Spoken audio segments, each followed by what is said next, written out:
Brynetic Sports. My name is Brian, and of course, we are going to be looking at the latest, of course, coming in from the world of sports. Today, we are going to be looking at the Talanta Sports City complex, just like, of course, this page is being known for.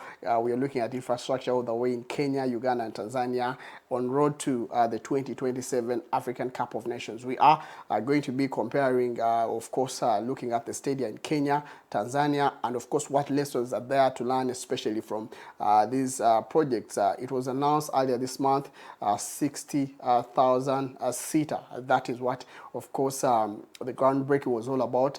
And of course, the president of Kenya, William Ruto, coming out and confirming that this project is going to be one of the best projects of his tenure as a president. And one of the things that was confirmed that at Jamhuri Sports Complex, this stadium is going to be one of the best of its kind, looking at its architectural designs, looking at the pictures and looking at the components of the stadium. Of course, it is something that we are all expected to be, of course, excited about. And of course, just like any other project, it was undertaken by the KDF. That is one of the few controversies all the way in Kenya. Of course, a lot questioning the KDF and their role in there. One of the few things, after, of course, the contract was awarded to the people that are supposed to be constructing the stadium, as well as them and the president coming out and confirming that the KDF, the Kenya Defense Forces, are going to be working hands in hands with them. The parliamentary committee, of course, is supposed to evaluate a lot of the issues when it comes to government involvement, especially with such projects. And just after it was passed, they were called to the members of that committee, the sports committee, were called all the way to the sports committee to go all the way and be questioned about this interesting venture. And one of course, the questions that were exactly coming out of this committee were, what is the role of the KDF and the military all the way in the construction of the stadium? They needed to have a clear guideline of exactly what they are going to be doing. Because first of all, the company that was contracted is a Chinese company that was given the job to construct the stadium. So they needed to know exactly where the military is going to be falling in, because of course the architecture, the building itself, and of course the technical bit, it's going to be this company. Then the other thing is how much the whole project is going to be costing. Currently, of course, there is no clear figure of how much it's going to be costing. Some are saying it's going to be costing over 250 million US dollars. A question, of course, of how it's going to be distributed, that has not been given out there or outlined out there, just like any other project that is undertaken by the Defense Forces. That is not, of course, the problem only in Kenya. We see it in Uganda, especially when the military when it comes in to take on projects like that, usually people question how much money they are going to be using and why sometimes their prices are a little bit exaggerated, especially in their projects. But in Uganda here, I think in the Nambole factor, they came out and talked about how much they used and how much it costed them to renovate the Nambole Stadium. And to them, it looks like it's a subsidized fee, but to others, it looks like it would at least construct a new other stadium other than just renovating one stadium. So that also happened in Kenya, and that is another question that was first passed on all the way to the sports principal secretary, Inya Peter Tum, who was facing the committee as it was. And of course, the other question was also after the government coming out through their president and directing the Kenya Defense Forces and the line cabinet secretary, Adan Dueli, to take charge of the project monitoring. Of course, the question came out about the financing of the budget and, of course, the tendering process as well. Of course, usually for such projects that are undertaken by government, usually there is an open tendering system, of course, followed by the public procurement and assets disposal under the Act of 2015. And one of the things that, of course, is outlined in the questioning was it wasn't followed for us to get to this interesting, the interesting undertaking of the project. And the other thing is that after, of course, the China Road and Bridge Corporation, the Chinese company, was given this contract to build the stadium. The question was, how did they get to that? Because according to the Public Procurement and Asset Disposal Act, they are supposed to go through a bidding process, and of course that bidding process is supposed to be showing exactly why did they come to this kind of contractor, how did they really, what was the niche about him that really forced them to go there. So there's really questions of how they settled into that one constructor. Of course, he's the person who, or it's the company that contracted the standard gauge railway, which is to me a good project in Kenya already. And of course, the other project that they worked on was the expressway all the way in, that is Kenya. So there's been questions of how things have been done, especially with the KDF and all the other contractors. But of course, the KDF is not only going to be into the construction alone, it's going to be also in the renovation bit of the other stadia, which includes the Nyayo Stadium that has been, for the past few years, it has been degrading day by day. When you look at the stands, when you look at the playing surface, things are not be happening exactly. Of course, the better stadium is the Karashani Stadium. It looks a little bit better and looks ready with a few touches that are supposed to be worked on, of course, including the lighting system and all the other things that are supposed to be worked on. But as per now, when you look at the infrastructure there, of course, it looks a little bit better. And of course, the other stadiums that are going to be worked on to see that they meet the standards, the Moi International Complex and the Kipchoge Keino Stadium all the way in Eldoret are going also to be worked on to see that they create a supportive kind of scheme to the other big stadiums that are supposed to be working for the African Cup of Nations 2027. Of course, there's been updates that have been given out, and of course, already a lot of cabinet ministers coming and picking up this trend because they support their president, they support the project, and they see that this is going to be better, and it's going to make their sports and talent a little bit more better. And of course, according to the latest that I have seen is Sports Cabinet Secretary Abu Nawambwa coming out and saying he's impressed with the rapid progress on, of course, sharing videos of things that are happening, which include already after the groundbreaking, of course, the excavation works with trucks getting in all of a sudden. And of course, when you see already the videos coming out, they show already the excavation works were going very well. They are breaking ground, they are making changes to the structure, they are building that foundation. Of course, the building might not have begun, but already now they are preparing for the building of that foundation. And of course, according to them, they look at it as a complement to already the flagship program of the Talanta Hela program, which of course is supposed to be upgrading the talent in the country. And in fact, that is why this complex all the way in Jamhuri was initiated. It was supposed to be increasing the ability of Kenyans, especially sports-wise. It has almost all the sports disciplines in there, included, of course, in the service area. I showed you a map of where it's located, just near Nairobi, but it looks all set and looks would be one of the few class stadiums that we're supposed to be looking at in East Africa. And of course, when you compare that to Uganda, one of the few things, of course, we've been arguing about in the previous programs that I've talked about is the slow progress that really is happening in the country. And in Uganda, in Kenya is a little bit different because despite the fact that, of course, time is not on their side, the media has been briefed. There is constant updates of exactly what is happening in this interesting project. And in Uganda here, it has been the opposite. We've not even had a single talk about what is the progress with the Hoima City Stadium that was supposed to be, of course, started on. We saw the contractors, SUMA, as well as FUFA and the National Council of Sports and the Sports Minister, Peter Ogwang, coming out and making, of course, making a move all the way to the stadium, the space that is supposed to have the stadium constructed. They made, of course, they moved around, they saw exactly what was happening, but since then we've not had any update, and it's been more than a month old. And of course, we are all waiting for at least information from FUFA as a department that is supposed to be handling this, as well as the sports ministry, as well as government, because this is a government project.